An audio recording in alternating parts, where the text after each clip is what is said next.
anseio por ser uma igreja autêntica. Nesses domingos, quando nós somos tirados da nossa zona de conforto, nos reunindo aqui nesta garagem de forma improvisada, somos tirados daquela estrutura e estamos um pouco desacertados. Neste momento, quero aproveitar, creio que é um momento oportuno para nós pensarmos um pouco mais o que é que nós somos realmente, o que nós devemos ser realmente à luz da palavra de Deus. E então, nós queremos revisitar o original, nós queremos nos reportar àquele modelo que é o modelo para a verdadeira igreja de Jesus Cristo. Aproveitar para realinharmos como igreja, nos realinharmos como crentes, como membros do corpo de Cristo. Que o Senhor, então, trabalhe em nossas vidas desta forma, enquanto voltamos-nos para o original, para a palavra de Deus. Nós vamos focar, então, no capítulo 2 do livro de Atos, capítulo 2, e o nosso foco está a partir do verso 42, indo até 47. Livro de Atos, recordando, fica aí logo depois dos evangelhos, depois dos 4 evangelhos, depois do evangelho de João, livro de Atos. O que é o livro de Atos? É o livro da história da igreja. Jesus morre, Jesus ressuscita, Jesus ascende. Não está mais fisicamente presente com sua igreja, os seus discípulos. O que acontece com essa gente? O livro de Atos conta, então, a história dos discípulos após a ascensão de Jesus Cristo. Como é que os nossos irmãos, ali na metade do primeiro século da era cristã, até o final, praticamente o final, como é que eles viveram, o que fizeram? Não conta tudo, mas nos dá aquilo que nós precisamos para a nossa orientação, estabelecendo ali a linha mestre para nós. Então, um livro precioso, necessário, interessante, porque é um livro da história, mas a história da igreja de Jesus Cristo. Atos, então, capítulo 2. Nós vamos focar a partir do verso 42, mas vamos retroceder alguns versos para apreendermos bem aqui o contexto. Primeiro lugar, que dia é este, o que acontece ali? O verso 1 diz, no capítulo 2, verso 1, chegando o dia de Pentecoste, estavam todos reunidos num só lugar.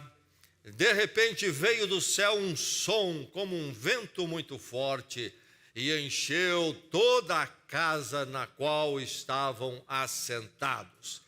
Bem, aí nós temos o dia de Pentecoste. Pentecoste, um dos festivais do povo de Israel, um dos festivais que os levavam a rever a história da salvação, a atuação de Deus na história deles. O dia de Pentecoste.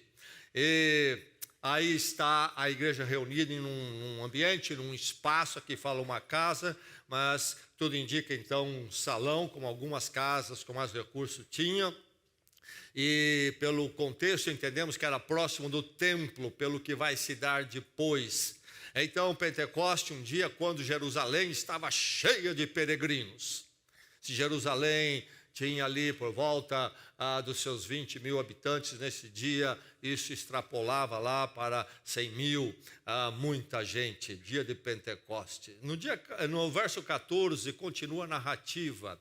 Então Pedro levantou-se com os 11 e em alta voz dirigiu-se à multidão.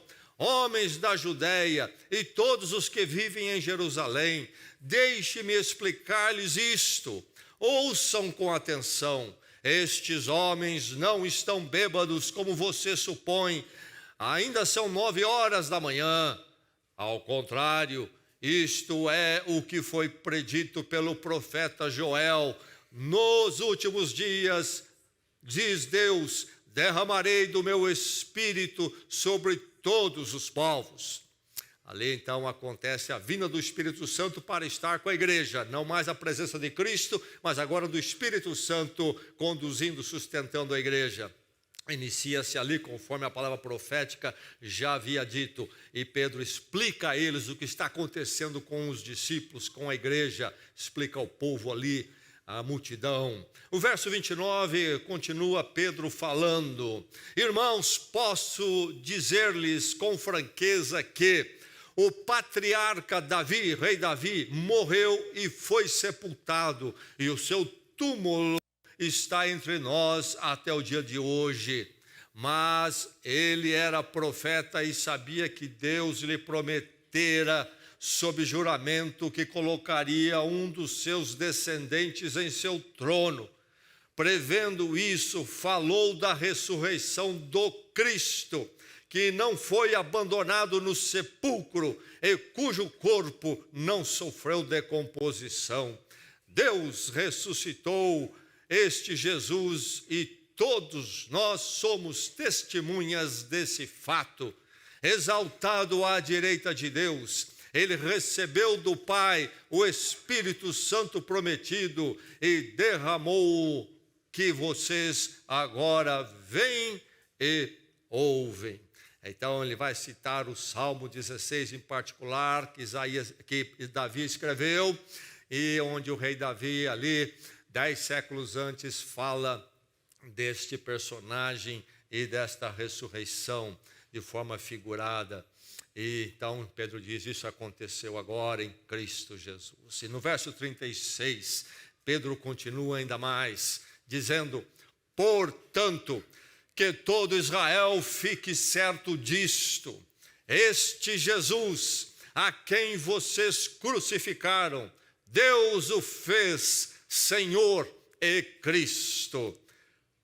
Quando ouviram isso, ficaram aflitos em seu coração e perguntaram a Pedro e aos outros apóstolos: irmãos, que faremos? Pedro respondeu: arrependam-se, cada um de vocês seja batizado em nome de Jesus Cristo para perdão dos seus pecados e receberão o dom do Espírito Santo, pois a promessa é para vocês, para seus filhos e para todos os que estão longe, para todos quantos o Senhor, o nosso Deus, chamar. Com muitas outras palavras os advertia e insistia com eles: salvem-se desta geração corrompida. Os que aceitaram a mensagem foram batizados, e naquele dia houve um acréscimo de cerca de 3.000 pessoas. E agora então o nosso texto, a narrativa descreve a igreja, então, naqueles dias a seguir, o comportamento dela, a atitude dela. Vamos ouvir a palavra de Deus, vamos recebê-la. Abra o seu coração para a palavra. Você que está aqui na frente, você que está lá no fundo. Coloque a sua mente alerta, você que está na frente e você que está no fundo. Que todos nós sejamos edificados pela palavra. Ouça, verso 42. Eles se dedicavam ao ensino dos apóstolos e à comunhão, ao partir do pão e às orações. Todos estavam cheios de temor e muitas maravilhas e sinais eram feitos pelos apóstolos.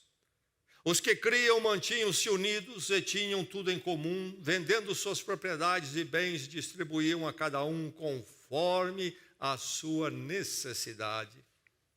Todos os dias continuavam a reunir-se no pátio do templo, partiam o pão em suas casas e juntos participavam das refeições com alegria e sinceridade de coração, louvando a Deus e tendo a simpatia de todo o povo.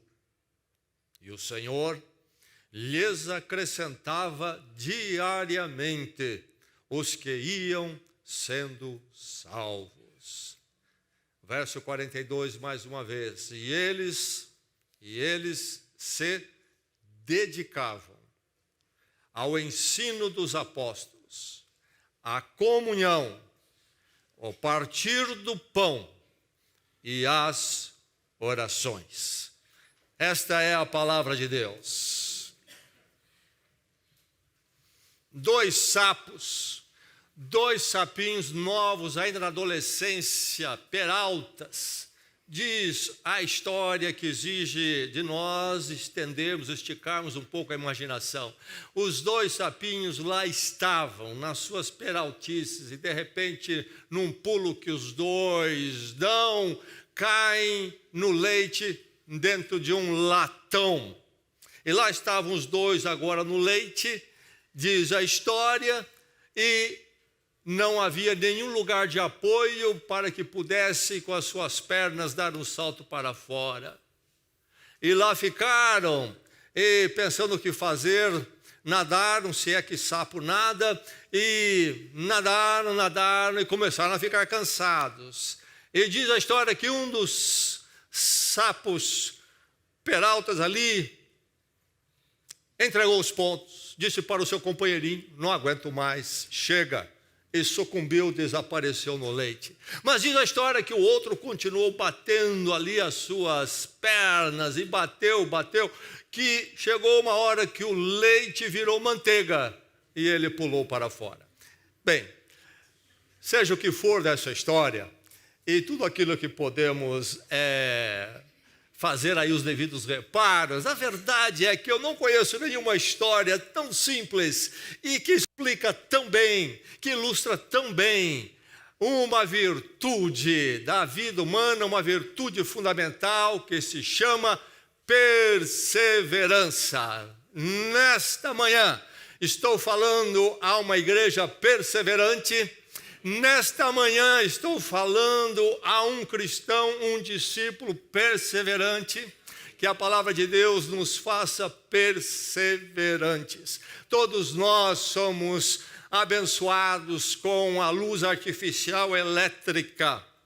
Houve uma evolução, um pulo recente aí com a luz LED, mas tudo começou com um inventor chamado Thomas Edison. Todos nós conhecemos isto. Em 1879, Thomas Edison inventa a luz artificial, a luz elétrica, que mudou o mundo, mudou tudo. E esse homem que inventou muitas outras coisas, quando estava trabalhando nesta ideia, é nos narrado que lá na sua oficina tentaram criar a lâmpada elétrica. E um dia, diz a história que um dos encarregados falou com ele: olha, não adianta, não vai dar certo. E Thomas Edison perguntou a ele: quantas vezes você já tentou? E a história diz que o homem disse: já tentei por volta de 2.000 vezes. E Thomas Edison disse para ele: muito bem, então você já aprendeu 2.000 vezes que a coisa não funciona dessa forma. Agora vamos tentar mais uma. E finalmente, então, surgiu um dia a lâmpada, porque houve perseverança. É a virtude da vida. Aliás, Thomas Edison é este que falou aquela famosa frase que gênio é o quê? 2% de inspiração, mas 98% de transpiração. O sucesso é 2% de inspiração, mas 98% de transpiração. Alguém já disse que muitos perdem o caminho do sucesso porque, em geral, a oportunidade de sucesso vem investida de trabalho e não se quer caminhar por aí. Enfim, a vida é feita principalmente de perseverança, exige essa virtude. Mais ainda, a vida cristã é feita de perseverança. Perseverança não é um acessório da vida com Cristo. Perseverança é simplesmente crucial para a vida com Cristo. Na leitura do texto aqui, na versão que eu li, a Nova Versão Internacional, é dito assim no verso 42, e eles se dedicavam. E aí então a doutrina dos apóstolos, a comunhão, o partir do pão e as orações.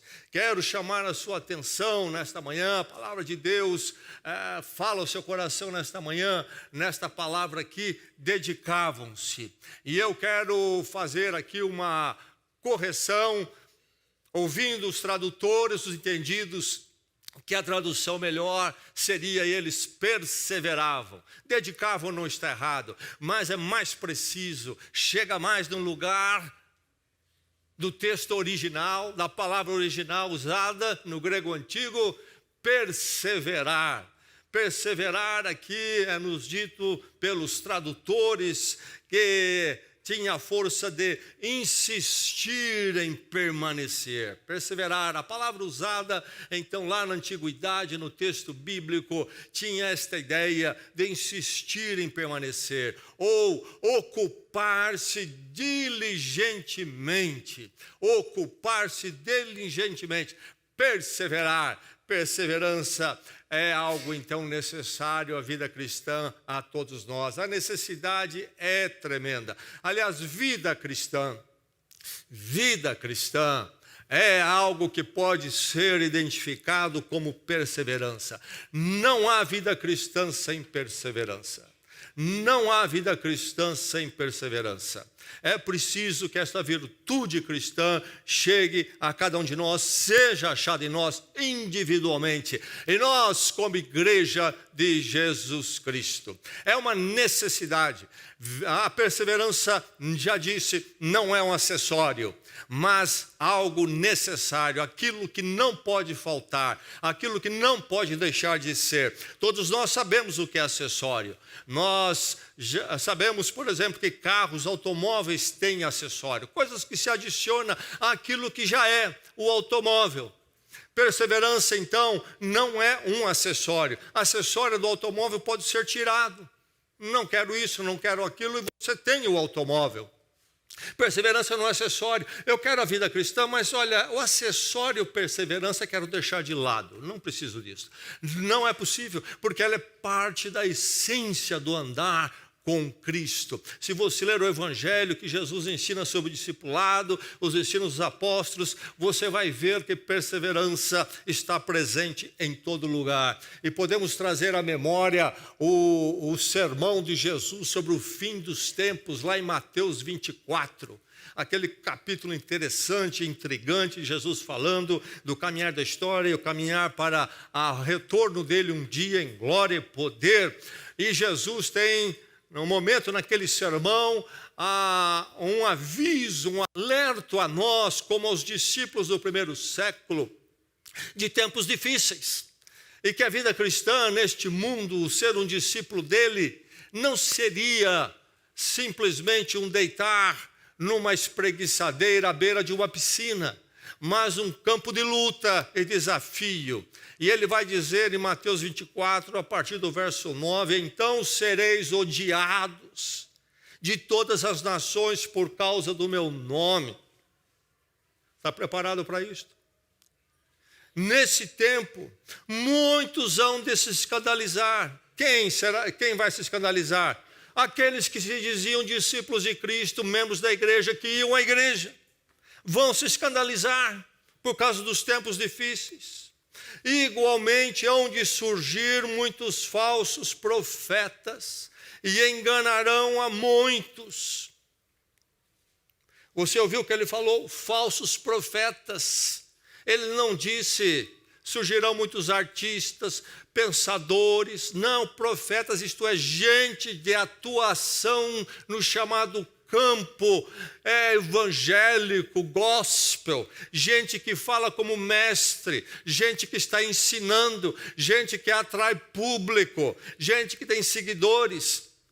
Profetas, eles não vão dizer Cristo e a palavra de Deus é tudo mentira, não. Eles vão ser estes que haverão de trazer confusão, certamente no tempo aqui de desafio para se viver a verdade cristã. Eles trabalharão para trazer uma versão que se adequa mais com o mundo vigente, para que a vida cristã e as verdades cristãs não seja essa batalha contra uma visão mundana que se opõe à verdade cristã.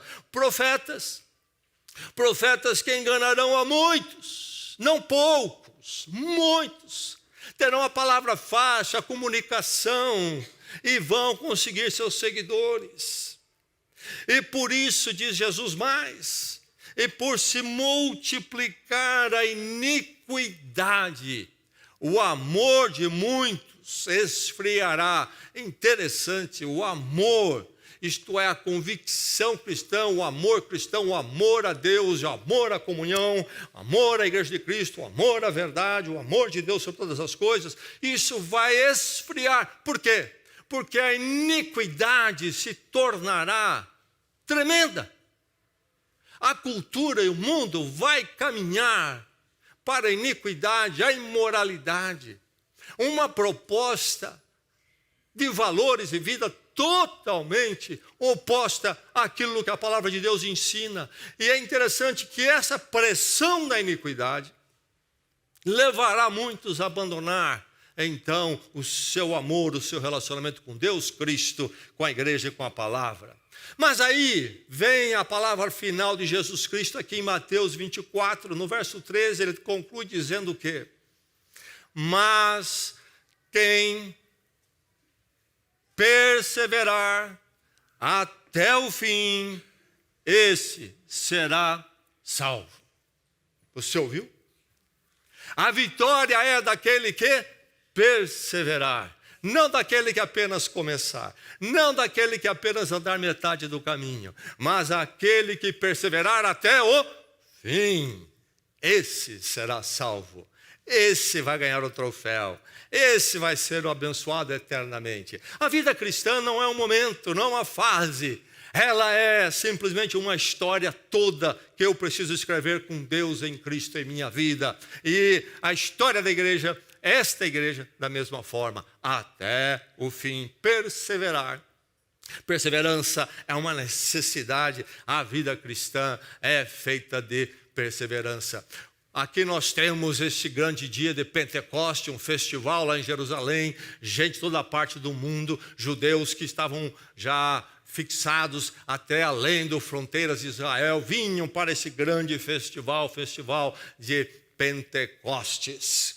E agora se manifesta a vinda do Espírito Santo. Se nós retrocedermos lá no Evangelho de João, se retrocedermos ao início do livro de Atos, nós sabemos por que isso se deu aqui. Jesus Cristo ordenou que depois da ascensão deles aguardassem em Jerusalém em oração, porque o outro Consolador, o Espírito Santo, viria.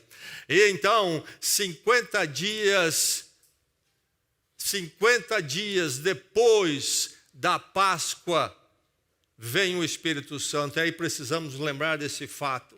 Quando que Jesus Cristo é morto, crucificado, nos dias da Páscoa. E agora diz que no dia de Pentecoste é que se dá tudo isto, e Pedro prega essa mensagem, e a igreja está vivendo desta forma. Note bem, 50 dias entre Páscoa e Pentecostes. Tudo isso, essa igreja que persevera aqui, é a igreja dos discípulos, cujo Senhor e Salvador havia sido condenado à morte e colocado na cruz apenas 50 dias antes. Na mesma cidade eles estão reunidos. E nessa cidade é que eles estão ali perseverando na doutrina dos apóstolos, na comunhão, no partir do pão, na oração. Poucos dias o seu Salvador e Senhor foi humilhado, foi esmagado, e aqui estão eles, o que? Perseverança. Meu irmão, minha irmã, é você perseverante. Estamos aqui nesta manhã reunidos como uma igreja perseverante, é uma necessidade. Ou há perseverança, ou não há vida cristã, não há vida com Cristo.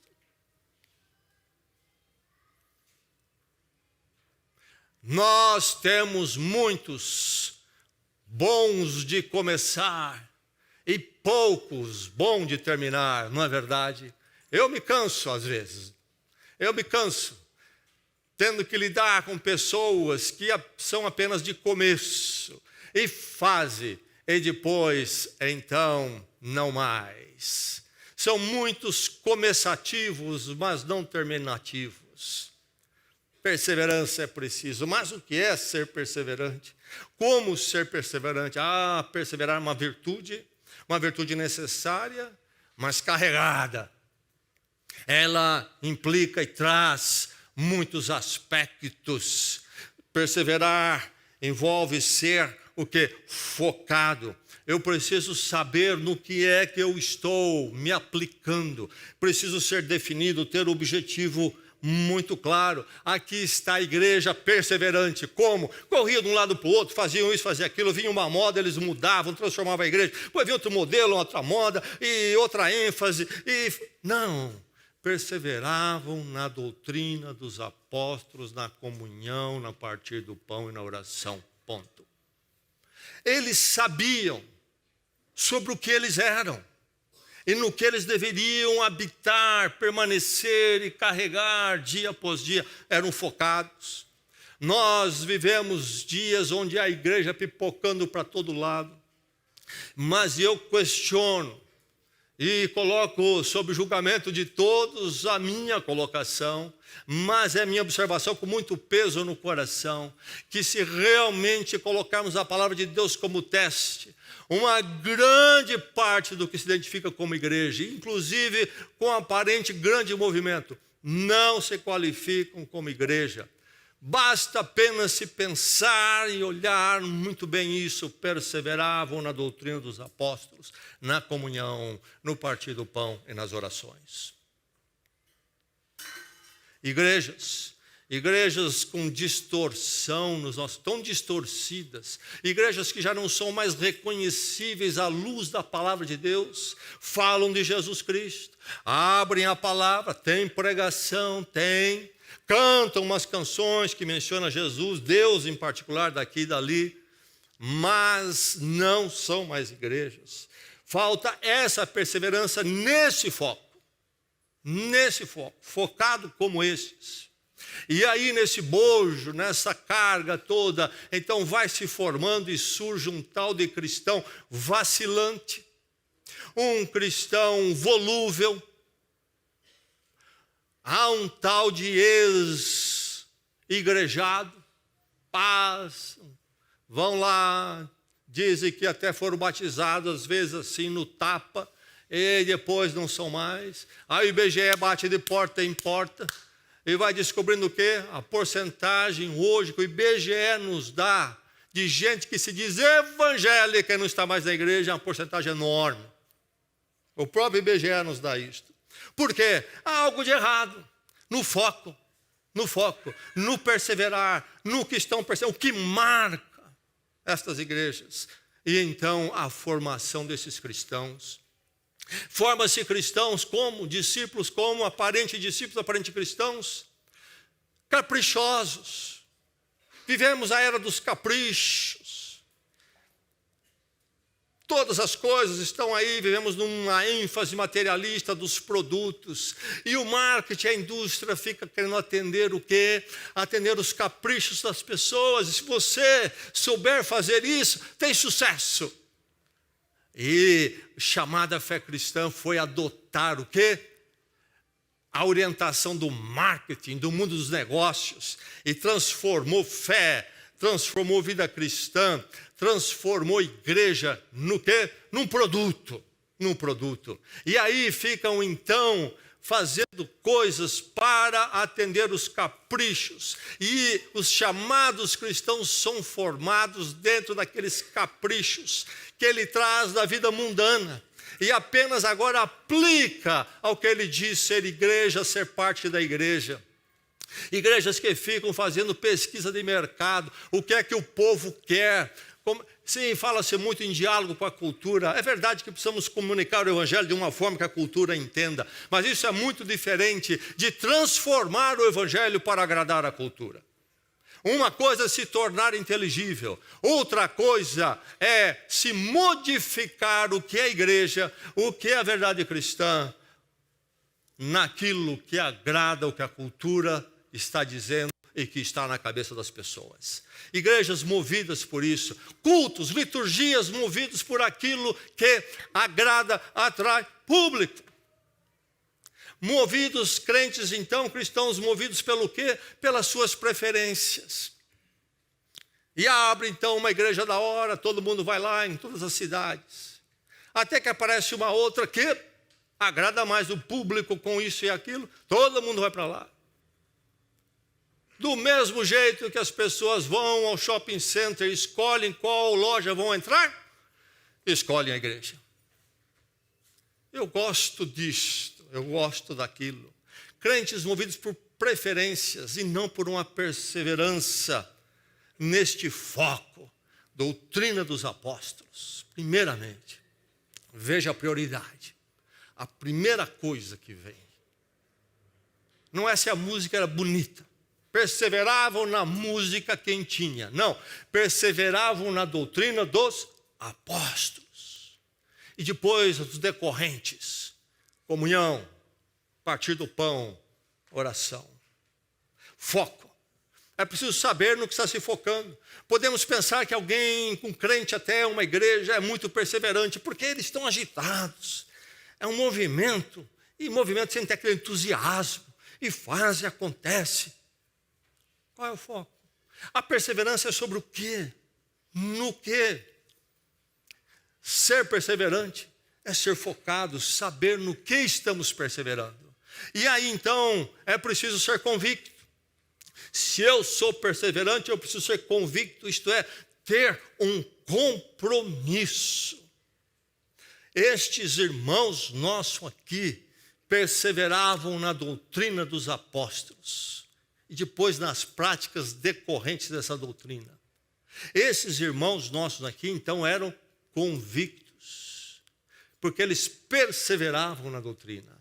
Eles eram focados, mas eles eram também convictos, não vacilantes, mas ficavam naquilo porque estavam comprometidos com aquilo. E perseverante precisa ser, além de focado e convicto, precisa ser também integral. Só é perseverante quem persevera no todo, nesse todo definido, focado, nesse todo sobre o qual se tem convicção, e não se fatia. Nós vamos perseverar numa parte, a parte que nós gostamos.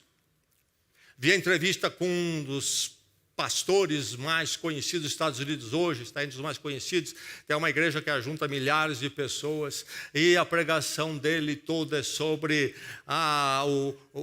este bem-estar emocional, e toda a questão da fé como um pensamento positivo, e tudo a ver com afagar a sensibilidade das pessoas, enfim, uma pregação toda desfigurada da doutrina dos apóstolos. E eu vi a entrevista com ele, e ele foi questionado sobre a questão da homossexualidade, ideologia de gênero, e apertado, depois de escorregar um pouco, apertado pelo entrevistador, que não era um cristão, era algo secular, uma TV secular. Ele finalmente disse que ele entendia que pela palavra de Deus estas coisas eram erradas. E aí, então, o entrevistador, bem informado, tendo pesquisado, o questionou: mas você não prega sobre isto ou contra isso? Ele disse: olha, porque isso não sou eu, entendeu? Eu não estou aí. E com essas frases, ele desculpou toda a mensagem dele, que descarta aquilo que ele entende que não agrada, não atrai o seu público. E poderíamos ir por aí, inclusive na área da música, que está sendo composta nos nossos dias, etc. Meu irmão, precisa ser integral. Integral. Ser perseverante é ser perseverante no todo. Na teoria, na doutrina e na prática, na vida, no vivenciar. O todo da palavra de Deus, crermos no todo dela e vivermos e praticarmos o todo dela, as duas coisas. Porque também podemos afirmar, em teoria, me dá os papéis aí, eu vou ficar mesmo da Igreja Batista. A Igreja Batista pede para a gente ver umas coisas aqui, até assinar aqui dois papel aqui. Eu assino, dá para mim aí. Eu concordo, isso é muito bonito realmente, mas não vou viver, não vou praticar. Não conte comigo. É preciso ser integral, se é que eu sou perseverante, se é que somos uma igreja perseverante. Então é preciso ser integral. Teoria e prática. É colocado de uma forma mais técnica, não é? Ortodoxia e ortopraxia. Teoria e prática. integralmente. Esse é o sujeito, essa é a igreja que é perseverante, a igreja que persevera. Mas precisa ser também o perseverante, a igreja perseverante precisa ser o quê? Zeloso. O discípulo precisa ser zeloso, se é que ele é perseverante, focado, convicto, integral e zeloso. Isto é, viver, agir com esmero à luz da doutrina dos apóstolos, à luz da comunhão, à luz do partir do pão, à luz da oração. É preciso fazer e viver de forma esmerada, com zelo, não de forma relaxada. Aqui estavam eles perseverando, por exemplo, na comunhão. Isto vai me dizer o quê? Depois a gente lê os outros versos e falam da prática deles de culto e encontro.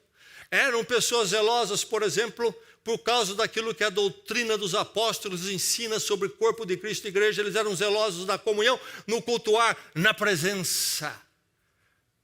Nenhum de nós vai estar aqui toda manhã em comunhão, culto e oração, se nós não formos zelosos na prática do culto com a igreja de Jesus Cristo. Somos até ensinados hoje pela cultura que isso não é tão importante. Quantos não estão aqui nesta manhã porque não são zelosos? Mas o problema é que o zelo errado vem antes. Falta um zelo com a palavra de Deus. E a questão da comunhão e o culto é apenas um aspecto. Ser perseverante exige ser zeloso. Então, focado, convicto, de forma integral, de forma zelosa, mas então engajado. Não ficando pelas beiradas, pela marginal, mas pulando para o dentro, identificando-se com a luta e com aqueles que lutam e vivem com a igreja. É preciso ser engajado, isto é, participar, envolver-se. Há muitos que gostam de aplaudir. Lembro-me sempre da história do Garfield. Conhece o Garfield? Aquele gato sonolento, preguiçoso. E a Charge tinha o Garfield deitado numa rede, esticadão na rede. E ele olhava de lado, e lá ao longe havia umas pessoas trabalhando na construção de uma casa. E Garfield disse: como eu aprecio o trabalho.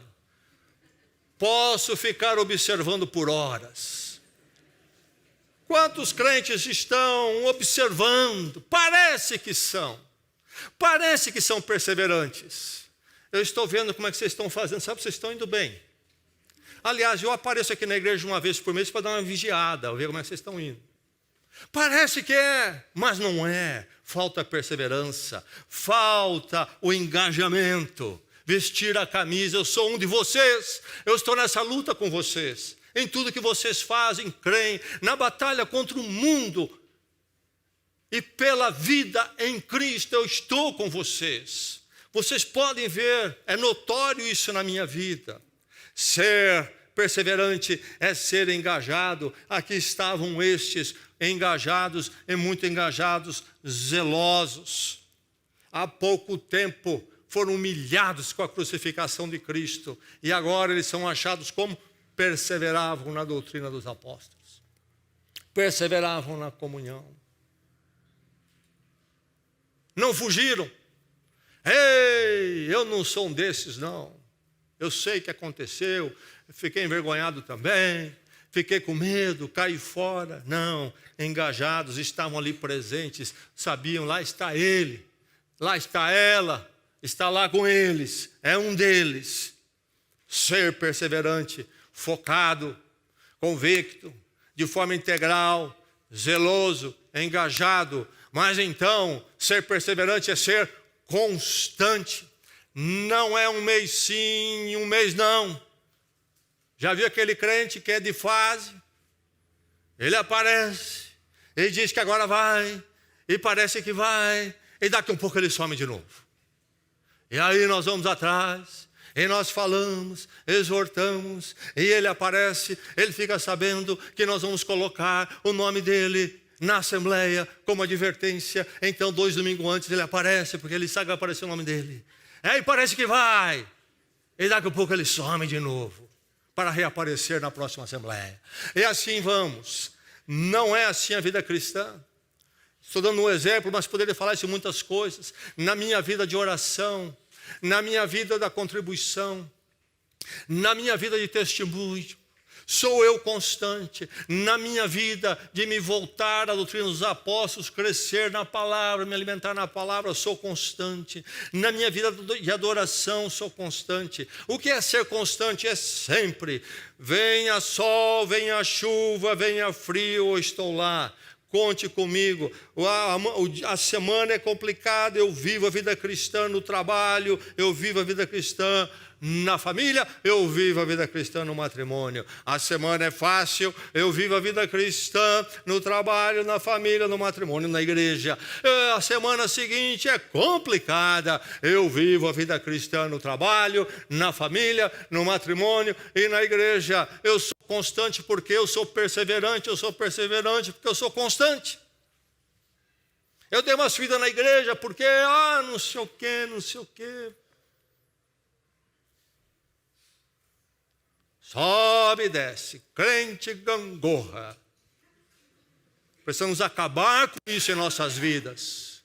Precisamos ser achados perseverantes e constantes, que o Senhor faça assim conosco.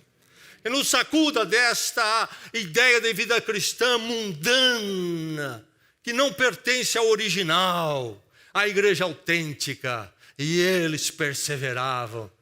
Que irmãos nossos, que legado que eles nos deixam. E se nós estamos aqui hoje é porque houve gente assim. Ser perseverante, focado, convicto, integral, zeloso, engajado, constante. E finalmente precisa ser então persistente. O que é ser persistente? Até o fim. E quem perseverar até o fim, disse o nosso Senhor, será salvo. Perseverar até o fim. Não 10% da vida da minha história com Cristo apenas. Não 20%, nem 50%, nem 80%, mas 100% da minha história. Andei com o Senhor todos os dias da minha vida, todos os anos. Tempos bons, tempos difíceis. Choveu, fez sol, caiu neve, veio vendaval. Andei com Cristo até o fim. Esse é o perseverante. E quando nós temos um perseverante que parte para a glória, o sepultamento e o momento ali, quando nós nos despedimos, com saudades e choro, é um momento também tão inspirador. Este era um perseverante. Ele foi até o fim. Que esse legado seja deixado por você, por mim, por cada um de nós aqui. Uma história de perseverança. Meu irmão, o que precisa mudar na sua vida para você ser um perseverante? O que você tem que rearranjar aí na sua cabeça? O que você tem que rearranjar nos seus hábitos? Na sua forma de formular tempo e administração na vida da semana? O que você precisa mudar, meu irmão, minha irmã, igreja, para ser mais perseverante? Eu me alegro em dizer que a nossa igreja tem uma nota razoável em perseverança, mas longe de nós pensarmos que nós estamos perto da perfeição, que estamos realmente 100%. Que o Senhor nos mova, sim, para ir muito mais além, porque precisamos ir. O que é que precisamos mudar em nós, em cada um de nós, para sermos achados como uma igreja perseverante? Perseverança é essa necessidade que exige de mim, de você, de nós todos, este ser focado, convicto, integral, zeloso, engajado, constante e perseverante até o fim. Aquele que não apenas começa, mas termina. Meu irmão, minha irmã, é difícil isso, certamente é. Quando Jesus Cristo fala aquelas palavras que eu li aqui no sermão do final dos tempos, ele deixa muito claro que é uma batalha, é uma luta andar com a verdade. Uma das coisas mais equivocadas que está se fazendo com o uso da palavra Gente que abre a palavra, parece que está pregando no sermão na palavra e canta a palavra, parece, porque cita Jesus, cita Deus. Uma das coisas mais enganosas que existe, sabe qual é? É aplicando ao evangelho uma visão de religião pagã. Por que as pessoas buscam lá as religiões místicas, a consulta, a revelações, evidências fora do campo cristão? Eu quero encontrar aquele caminho, aquela fórmula espiritualista que faça com que tudo fique certinho e confortável na minha vida. Meu irmão, minha irmã, me escute bem. Nós não andamos com o evangelho, nós não perseveramos na doutrina dos apóstolos, porque tudo vai dar certinho em nossas vidas. Este é um mundo atrapalhado e conturbado e maligno. Nós permanecemos com Cristo. Estes irmãos do passado perseveravam na doutrina dos apóstolos e nós perseveramos porque é a verdade. É a verdade eterna, porque verdade é eterna. Por isso é que eu ando e permaneço com Cristo e com a sua igreja. Não é porque tudo vai dar certinho na minha vida. Quando eu vou naquela igreja, o pastor fala lá e tudo vai dar sucesso, é sucesso sobre sucesso. E tudo. Meu irmão, não acredite nisso. Falam de Deus, abrem a Bíblia, mas estão passando aos poucos uma visão pagã de religiosidade e misticismo. Nós ficamos com Cristo, esses irmãos aqui nossos perseveravam, meus irmãos, até a morte, porque é a verdade. É a verdade de Deus no mundo torto e maligno, e que pode nos trazer muitas dificuldades. Então a perseverança tem adversários à nossa volta. Deixe-me começar com o primeiro: conforto. Nós vivemos numa época, numa era, eu e você, como nunca se viveu na história da humanidade em termos de conforto.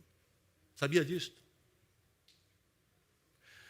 Eu quero um prato quente de comida, meu irmão, aperta o micro-ondas, em 30 segundos, um minuto eu tenho um prato quente de comida. Eu quero uma comida, já está pronta na geladeira, não tem que picar, buscar, não tem que matar galinha, nada, está pronto. Já mataram, empacotaram, já limparam, está tudo pronto na geladeira. E daí por diante. Nenhum de nós veio a pé para a igreja, nem pegou ônibus, talvez. Ou se alguém fez isso, foi uma minoria da minoria da minoria. Vivemos a época da busca do prazer e viver pelo prazer. A época do hedonismo. Que dificuldade para ser fiel à igreja. Porque eu tenho um não sei o que na sexta-noite, eu tenho um não sei o que no sábado, e no sábado à noite. E chega domingo de manhã fica complicado a coisa. Ou então pensamos em acomodar a nossa perseverança no meio de uma pressão de prazeres. A gente pode fazer isso, fazer aquilo, fazer aquilo, e depois a gente dá um jeito de acordar ali, ou a gente vai lá, a gente sai mais cedo correndo, dá para chegar em Bragança, dá para ir na igreja, aí chegamos daquele jeito, mas a verdade é que a gente acorda e fala, sabe, a gente foi domingo passado, nesse não. O prazer, e nós queremos ali coadunar, apenas para dar um exemplo, eu poderia dar muitos outros. Assim vai com tudo mais, a nossa vida de leitura bíblica, a nossa vida de busca da palavra, a nossa vida, essa convicção toda vai embora, por causa dos prazeres.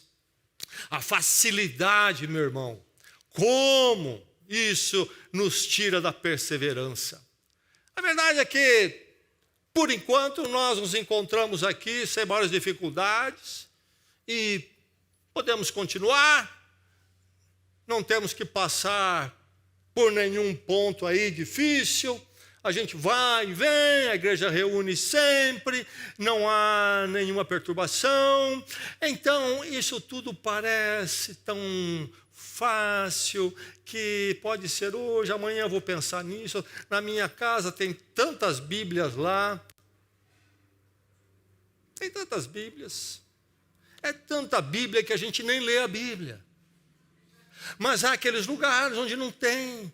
E as pessoas disputam uma página da Bíblia. A sede tremenda de ler a palavra de Deus. Mas a gente tem tanta Bíblia. Tem Bíblia do celular, tem Bíblia do tablet, tem Bíblia impressa em todo canto, lá em toda prateleira. Não somos alguém que se volta para a palavra, facilidade. Essa liberdade que nós temos, como nos estraga. Meu irmão, se nós perdêssemos um pouco dessa nossa liberdade, faria um bem tremendo para a igreja. Sabia disso? Faria um bem tremendo para o seu coração e o meu coração se nós perdêssemos um pouco da paz. Se tivesse que pagar algum preço, é verdade que ia triar um pouco, talvez íamos ter que tirar algumas cadeiras, ficar mais curto, mas purificava. Íamos produzir mais perseverança. Adversários, a nossa perseverança, conforto. E também esta mentalidade relativista que está no ar. É tempo não do preto no branco, é tempo do cinzento. E todas as verdades são meia-verdade. Será que é? Bom, mas não é só isso. E a vida cristã para nós, parece que a nossa mente já foi afetada por isso. A doutrina dos apóstolos, a vida cristã, o evangelho do nosso Senhor Jesus Cristo não é para nós a verdade única, simples e pura, e tudo mais é erro e falso. Essa convicção está minada, não é mais sólida, não é mais clara.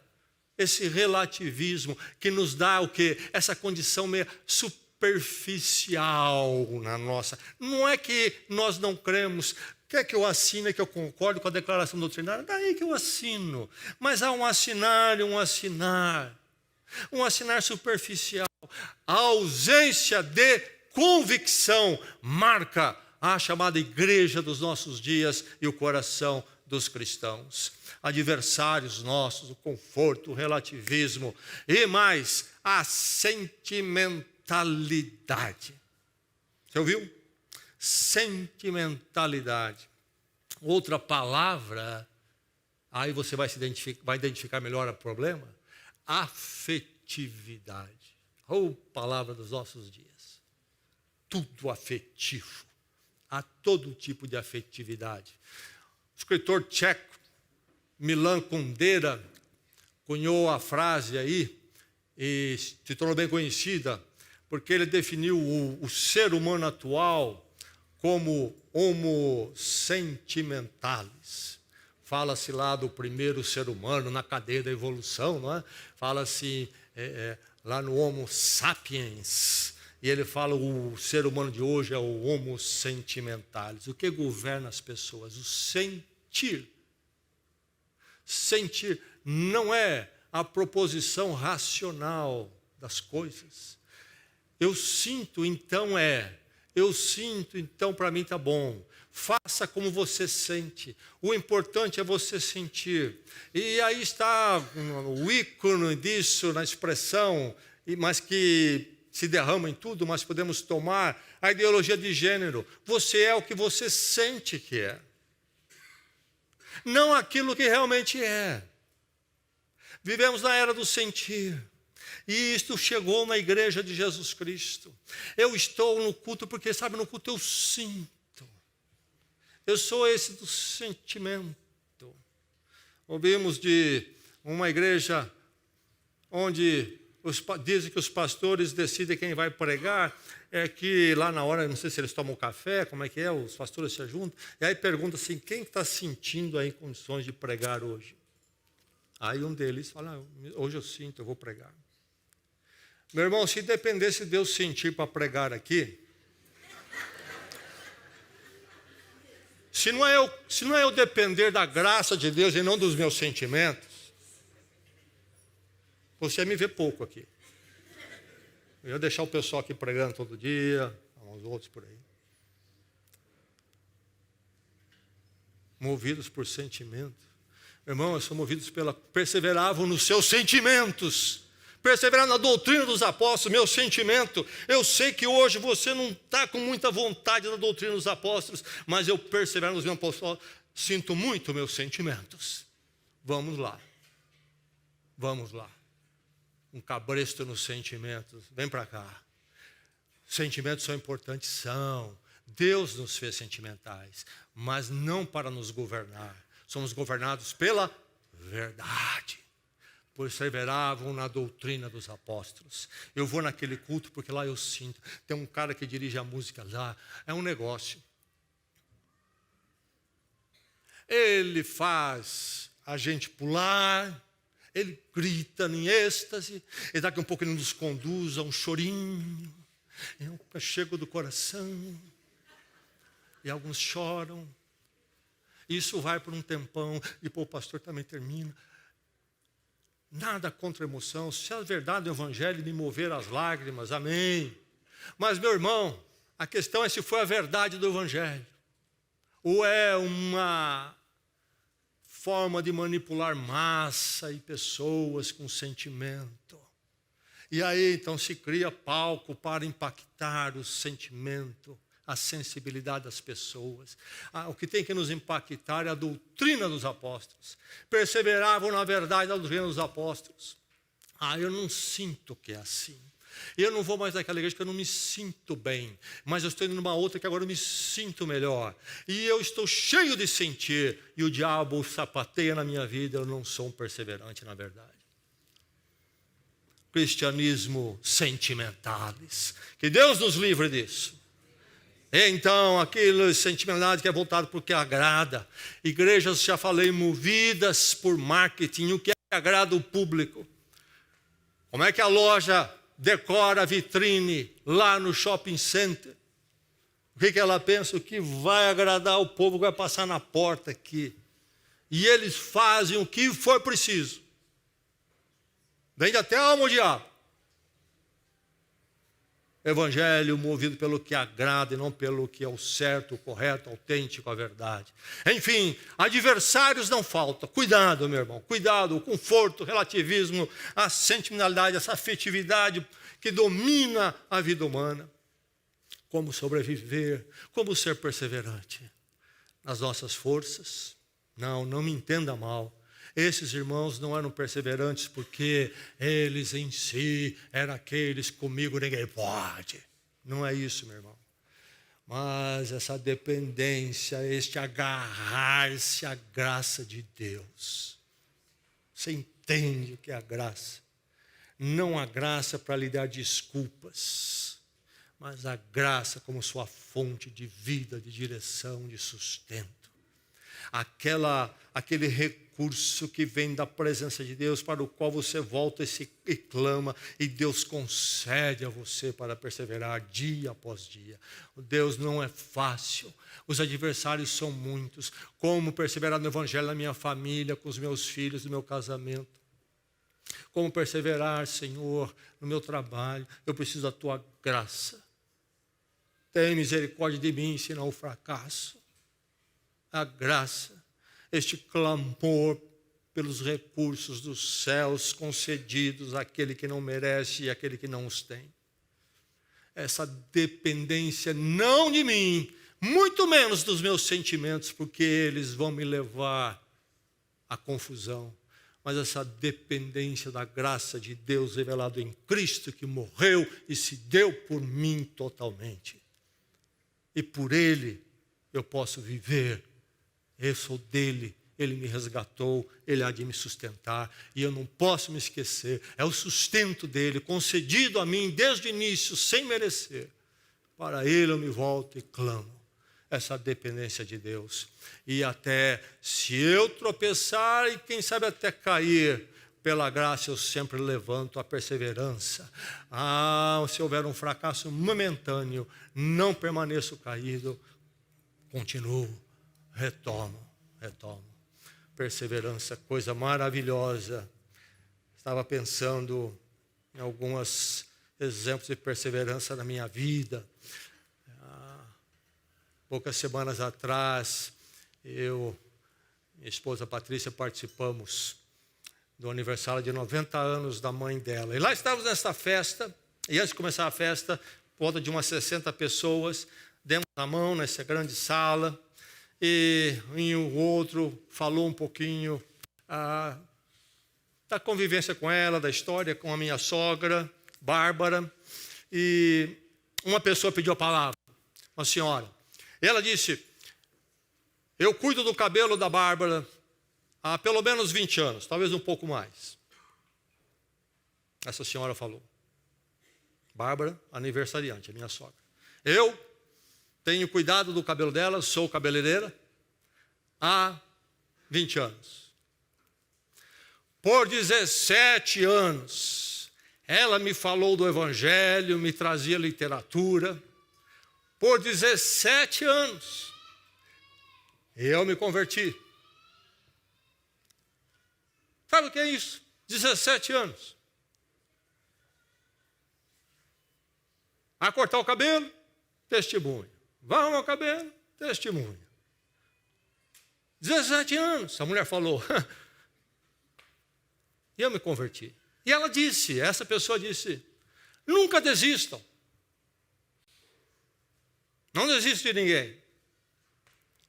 Perseverança. Perseverança. Aqui em Atibaia havia uma organização chamada Vinde Meninos, muitos de vocês conheceram. Uma colônia de famílias, creio que ali 5, 7 famílias, que ali viviam com o propósito de ali viverem e eles adotarem crianças desamparadas de família.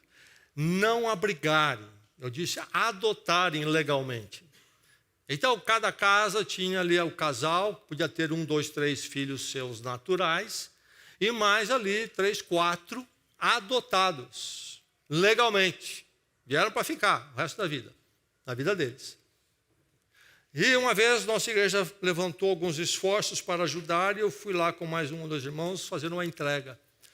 Cheguei ali naquele local, e logo um casal ali me recebeu, especialmente a esposa. E não me lembrava de os conhecer, e ela disse, olha, eu conheço você. Você é filho do pastor Lauro. Meu pai foi pastor em umas igrejas, havia sido pastor em Campinas. E eu conheço seu pai. E a sua mãe foi fundamental na nossa conversão. Nós fomos à igreja lá do seu pai, uma vez alguém nos convidou, nós começamos a frequentar. Mas era assim, fomos frequentar.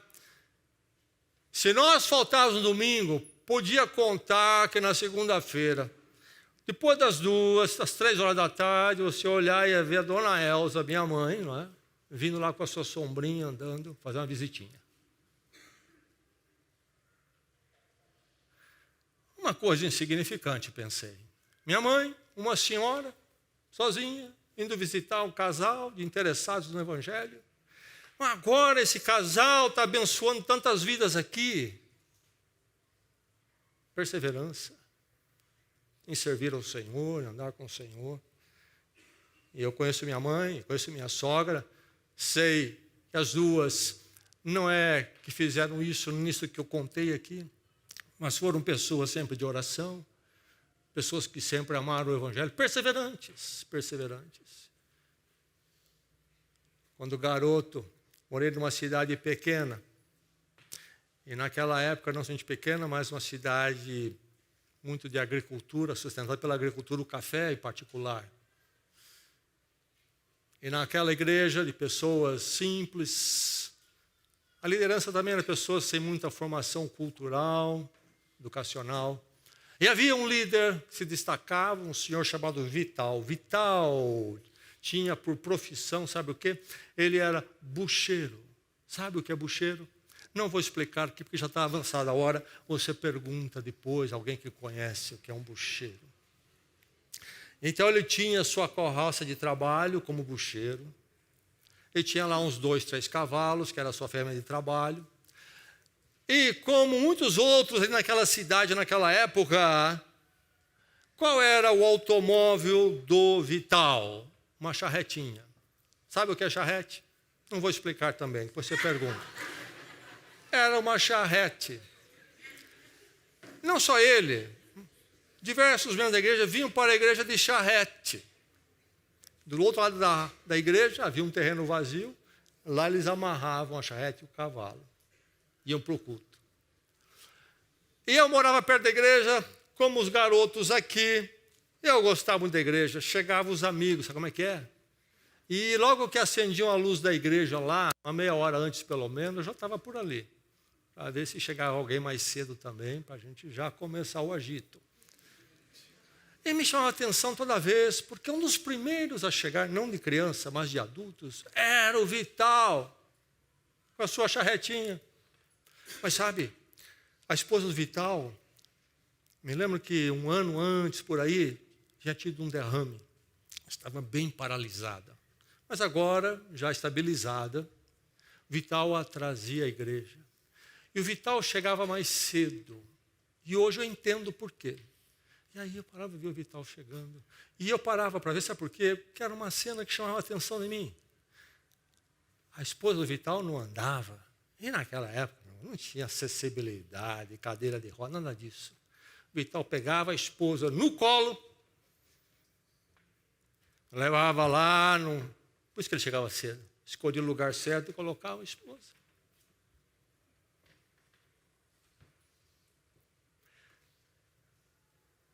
Participante na fé, um testemunho na cidade até o fim.